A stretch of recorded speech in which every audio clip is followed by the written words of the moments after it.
What's up, pirates? Today, we're going to talk about the SP cards that matter more than their manga cards in their current set. And if you don't understand why it's a big deal, then stick around. Because at the end of this video, you're going to see why certain SPs are quietly becoming the chase cards of their sets. Let's get into it. The number one on this list is the Boa Lisa from Kingdoms of Intrigue, OP04. Right now, Manga Sabo is sitting at $691. The SP Boa is at $767.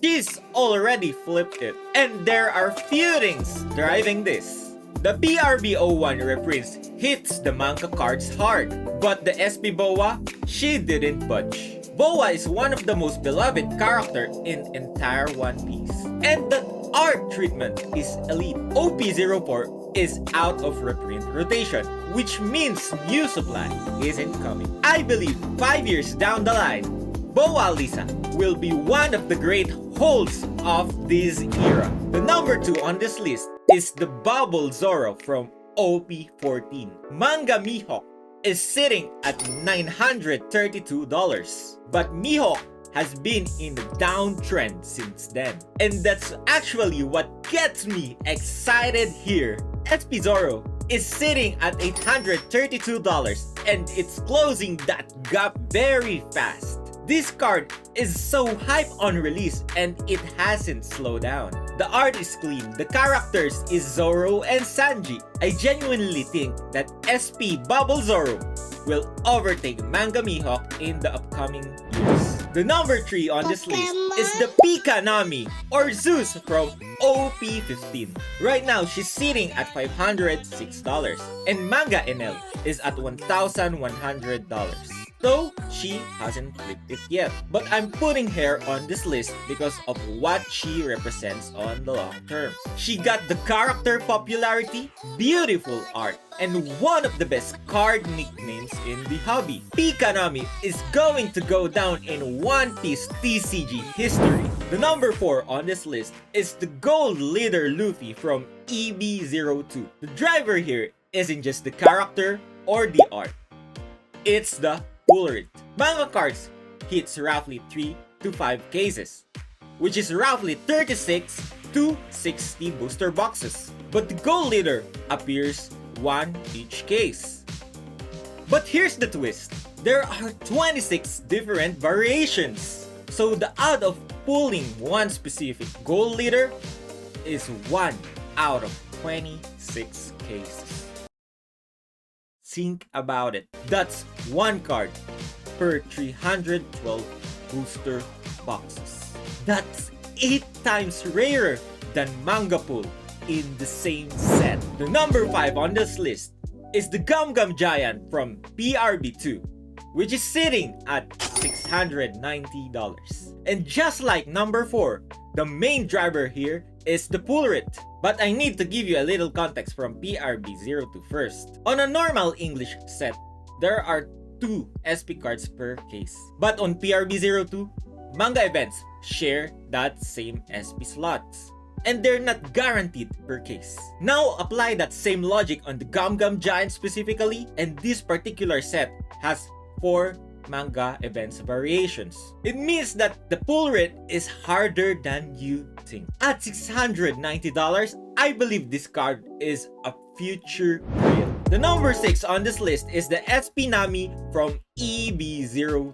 Espinami is currently at $1,263 and Manga Yura is at $1,388. That's only $100 gap. While Yura is a film character, her popularity has a ceiling and she's tied to one movie. While Nami has been in the franchise from episode 1 up to the current one, which means her fan base has no ceiling. The special set formats also concentrates demand from smaller card pool, which naturally pushes SP cards higher than their manga counterparts. Espinami is about to overtake Manga Yura, and that gap closes. The number 7 on this list is the Onami from OP07, currently at $341. And I'll be honest with you, she's probably not going to overtake manga Boa. But Onami earned the spot on this list because of another reason. The art is iconic. Wano is one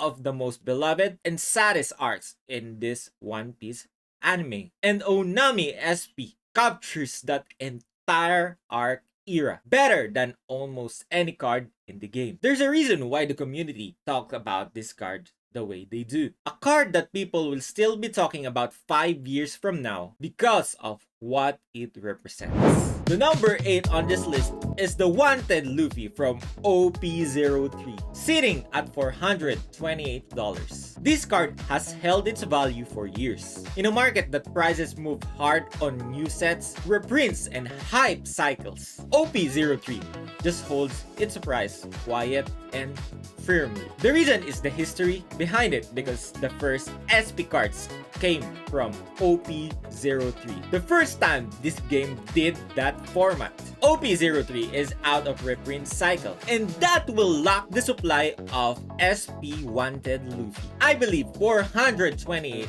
is very undervalued right now. The number 9 on this list is the Espinami from OP05. Just like the OP03 Wanted Luffy, this card has held her value for years. And that kind of track record in this market is rare. It tells you that the collectors are the one that is holding a massive supply of OP05 Espinami. And here's another crazy part. OP05 is one of the most beloved sets in the early game. At $615, I believe Espinami from OP05 is currently undervalued at today's market. The last one on the list is the Luffy Taro from OP11. Luffy Taro is currently sitting at $410 with a strong upward trend. And this one is simple. OP11 is the Luffy set. And out of every Luffy SP in the One Piece TCG, this one is one of the cleanest. OP11 has SSP Luffy,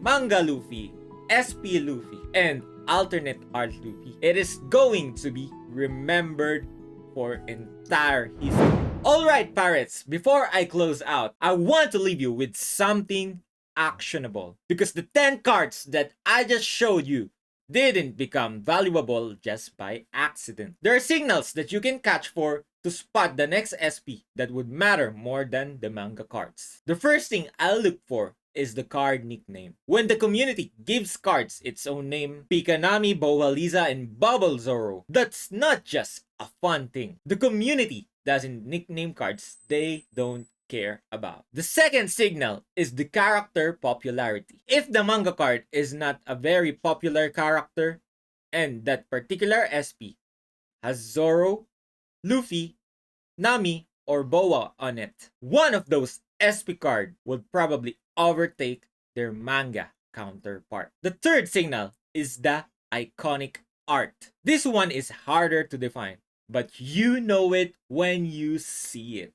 Onami has captured the entire arc on a single frame. When an SP card stops looking like a card and starts looking like an artwork, that's the signal. And the last signal is structural rarity. The set mechanic that makes the card conditionally rare. The example of this is the Gold Leader Luffy from EB02. Yes, Gold Leader cards is guaranteed 1 per case compared to the manga cards. But with 26 variations, you're going to get a hard time getting that very specific Gold Leader card. So when you find an SP cards with a community nickname, a beloved character, and beautiful art, that's the checklist. That's the card that you hold for years. That's it, pirates. If you found this helpful, hit that subscribe button. See you on our next voyage.